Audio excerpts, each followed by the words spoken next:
I'm Ali. And I'm Shawn. Welcome to Little Hill Homestead. Let me start out by saying if you're hearing a weird noise in the background, we have our bread machine running. It'll stop in a second. Yep. But today's video, I don't do as much, but my husband is the main one who makes this. But I'm cuter, so I'm just kidding. Okay. Yes.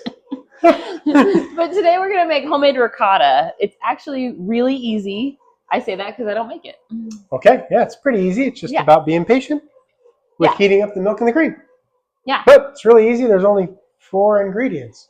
And we were always the type that bought it like in the tub at the grocery store. Mm-hmm. And then we made it this way. And the taste is so much better that now if a recipe even says ricotta and I'm like, oh, I'll just buy it from the store. Ricotta. He's like, no. It's okay. It's totally worth it. It's totally worth it.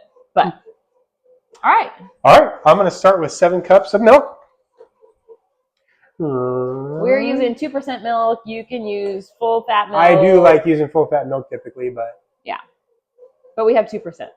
And the other thing is, when we were at the grocery store yesterday, they had half gallons of milk for 90 cents. So when we have stuff like this where we're going to use a recipe pretty quickly, we use the discount milk because it's cheap. We do. I'm going to add 1 cup of heavy cream. He's measuring right here. You can't see it. But I am. That's why I'm ducking down. Got to do the duck down and make sure you measure it right. That's it. Milk and cream. And then I'm going to pour that into a pot. This is not heated. I haven't started the heat yet. I will go slowly so I don't spill it all over the place. Hopefully. There we go. And then the key to this is we're going to heat this up kind of slowly. I have this old, I've got it figured out on my Pearl over here that I've got it set to 5, but I'm going to heat it up kind of slowly. We don't want to do it too fast because we don't want to burn the milk or the cream on the bottom. Some people say that you have to stir it the whole time. In the beginning, I kind of let it heat up a little bit because it's so cold, but I will come by and just give it a stir every once in a while. I do have my digital thermometer here, just a simple digital thermometer. I will use that from time to time to just kind of gauge where I'm at. And what we're looking for is to get to about 195 to 200 degrees on this, bringing it up slowly. I usually land right around 197. It's pretty particular. I'm talking too fast, huh? No, it's pretty particular as to where you want that to be, and everybody has their opinion on where it's at. We find that about 197 works best for us. So right now, if I just put this in here with a little bit of a stir, we can see that we're only at 48 degrees, 46, 45. We're going down. We're going down. So as this heats up, that'll start to go up. So I'll just come back and check from time to time. As we start heating up into the 100 degrees, I will stand here and kind of continue to stir it and check it so that I can get it right to that 197 degrees. I feel like it typically takes like 20 minutes. About 20 minutes. 20 minutes. Sounds about right. And I would say like 5 on our stove. Like you guys know, our stove's from the 1930s. She's kind of picky. She doesn't regulate heat very well. Medium I'd say heat, medium low. High. Let's stick with medium. We'll see how this goes. Going well. So. Medium high. I do, as it starts, no, I kind of do, I don't know, I guess it's medium high on this thing.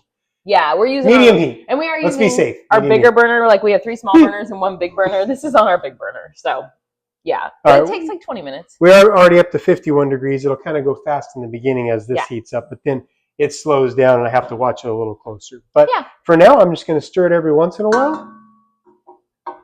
And as we get closer, we'll show you what we do next. Be right back. Go. All right, just an update. We're about 10 minutes in on heating up our milk and cream.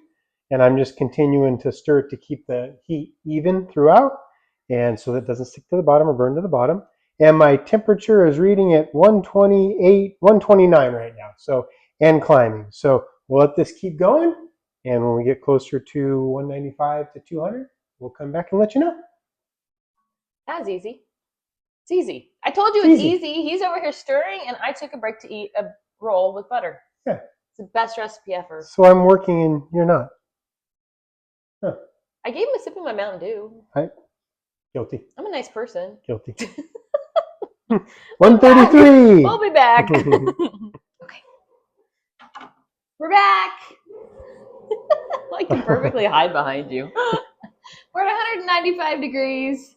I've just been kind of continuously stirring this for the past few minutes. We're about 10 more minutes in, so we're right at that 20-minute mark. 196, 196.2.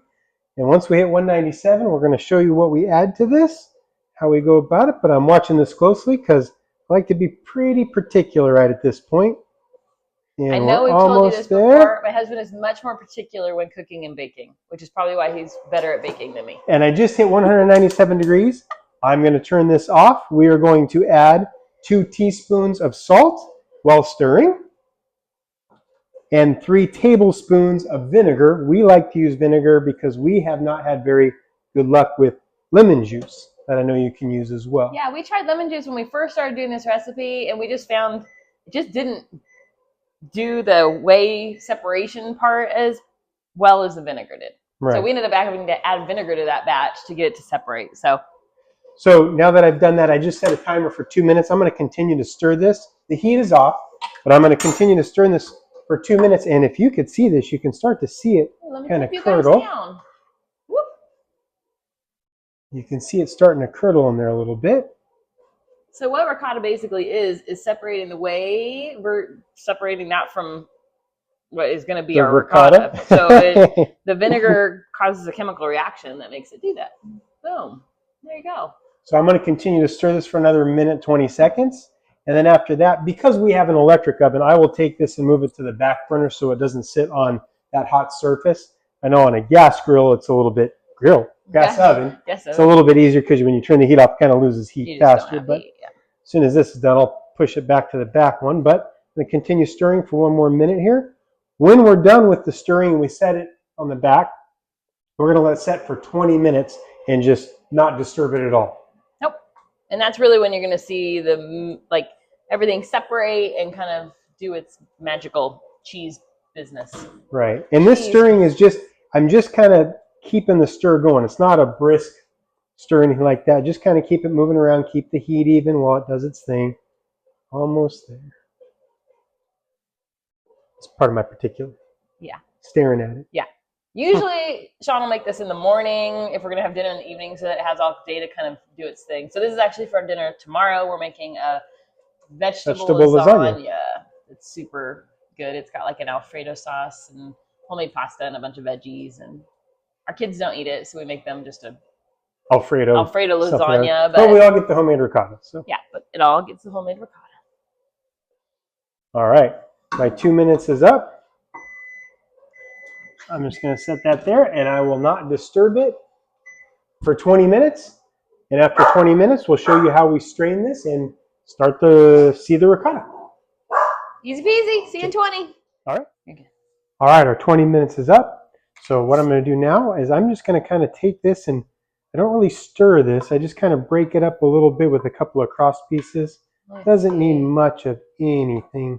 You'll see kind of where I did it. You kind of see like a tic-tac-toe. Yeah, pattern. A little bit. That's really about it. And then we're going to pour it. Mm-hmm. So we have this strainer guy that we actually got in an antique store. You can still buy them new. It comes out into 2 pieces. We use it all the time for stuff, but it's really good for this. And we've lined it with cheesecloth, and we have some little clips on it. Yep, clips really help.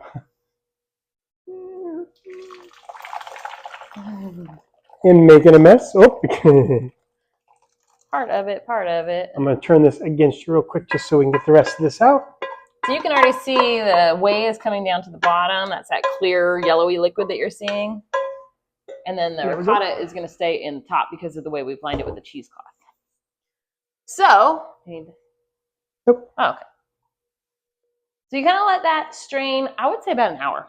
An hour. We go for about an hour. And then the whey, I actually usually keep in the refrigerator in like a separate container. Our dogs love it. We use it in smoothies. You can use it in bread mixes, anything. It's got a slight tang to it. Maybe a little bit of tang. But it's really good in smoothies. That's my favorite thing. But the dogs love it. Yeah, so the dogs love it. But we use that just in separate recipes, so there's no waste. And then the ricotta we store in a Tupperware, but we'll show you that part. Yeah, we'll show you what we do. We're going to let this drain for a little bit. We're actually going to take this and... oh, yeah, we do the thing. Hold on. We'll get it. Now that it's draining already. It's draining, but we kind of do this... I always have to figure out how we did it. We stick a spatula through there. Is that good? It's too much. Too much of a tip. There you go. That's good. There we go. That's good. There, that's just Ours gonna only let it has keep one draining. hole at the bottom, where some of them have multiple holes at the very bottom. Ours only has the one, so if you tip it, it allows it to kind of drain out some of the side holes a little bit better. Yeah, we could also dump the whey in and let it go, but we're gonna let that go for about an hour, and then we'll actually use the cheesecloth to kind of wring out a little bit of the extra moisture. We want to keep some moisture in there, but we'll show you that when we get to it. Yeah. So 1 hour. We're gonna set our timer this time because last time we forgot. No, we don't really set a timer. We just kind of do our thing and then we come back and deal with it. Alexa, set a timer for 1 hour. Done. See you in 1 hour. All right. Okay, we're back. It's been a while. Well, we were going to wait about an hour, but then we decided to go to lunch. We went to lunch. We took our son and his girlfriend to lunch real quick. So, But anyways. so our ricotta, I'm going to pick it up so you can see it a little bit better. So ricotta has sat in here. See how pretty? It sat in there and it has drained fully.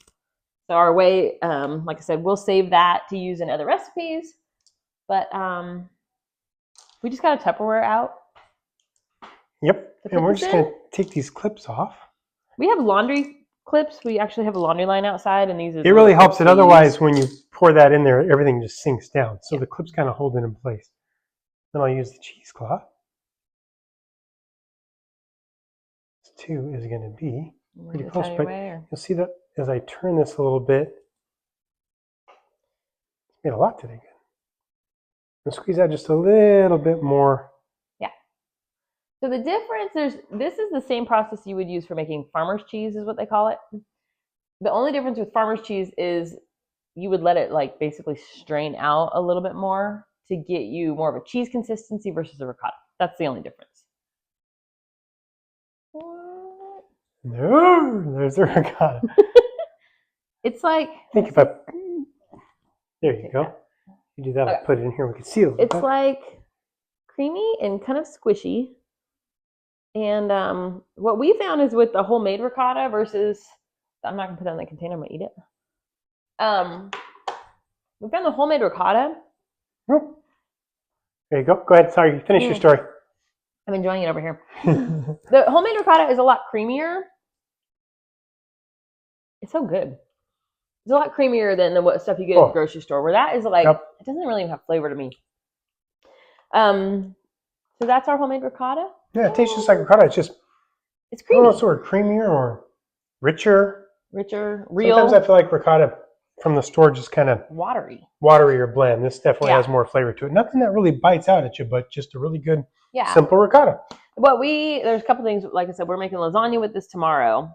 It's really good to throw out a little bit of salad. But the thing we love to do, and we'll probably show you this summer, is we like to make like a bruschetta.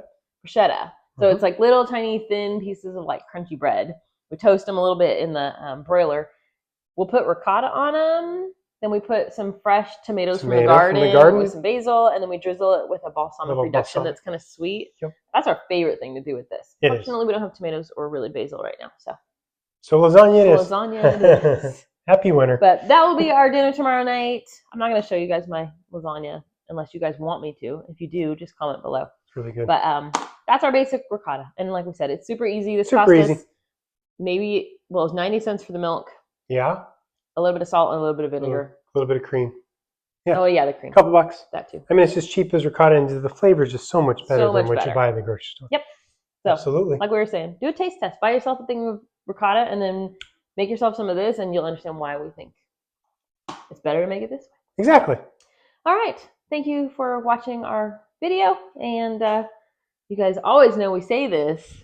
If you have any challenges for us, comment below if there's anything you're like, dude, I really want to learn how to make, I really want to learn how to make blah. We kind of, over years and years, have come up with lots of cool recipes. So yeah. Well, really, she does it all. I just kind of help out. But I got a few. He says that, but I'm pretty sure if he didn't have to work, he'd be in the kitchen all day, every day. That's probably true. Yeah, it's our favorite place to be. So, anyways, thanks for watching. We appreciate you guys. See you soon. I don't know where the clicker is. I always lose it. Bye.